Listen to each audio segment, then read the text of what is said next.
محترم سامعین کرام، السلام علیکم ورحمۃ اللہ، الصلاۃ والسلام علیک یا رسول اللہ وعلی آلک و اصحابک سیدی یا رسول اللہ صلی اللہ تعالی علیہ وسلم۔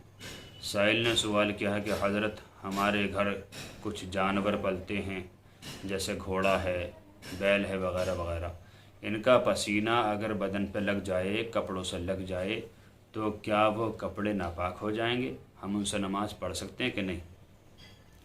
دیکھیے حضرات، اس کے تعلق سے صدر الشریعہ بدر الطریقہ حضرت علامہ امجد علی اعظمی رحمۃ اللہ تعالی علیہ اپنی مشہور زمانہ کتاب بہار شریعت جلد اول صفحہ نمبر 344 پر ارشاد فرماتے ہیں کہ جس جانور کا جھوٹا پاک ہے اس کا پسینہ بھی پاک ہے، جس جانور کا جھوٹا ناپاک ہے اس کا پسینہ بھی ناپاک ہے۔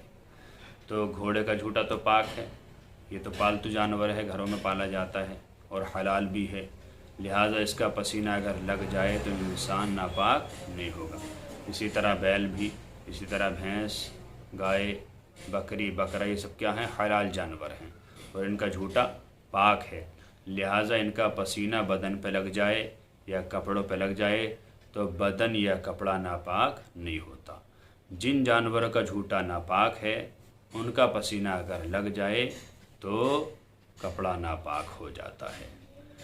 آپ اس بات کا خاص خیال رکھیں کہ جو جانور حلال ہیں ان کا جھوٹا پاک ہے اور جو جانور حرام ہیں، درندے ہیں، ان کا جھوٹا ناپاک ہے، لہٰذا اس بات کی اچھی طرح تمیز کر لی جائے۔ اللہ تعالی سے دعا ہے کہ اللہ تعالی ہمیں خوب دین متین سیکھنے کی توفیق عطا فرمائے اور اس پر عمل پیرا ہونے کی توفیق عطا فرمائے۔ السلام علیکم ورحمۃ اللہ واللہ تعالی عالم بالصواب۔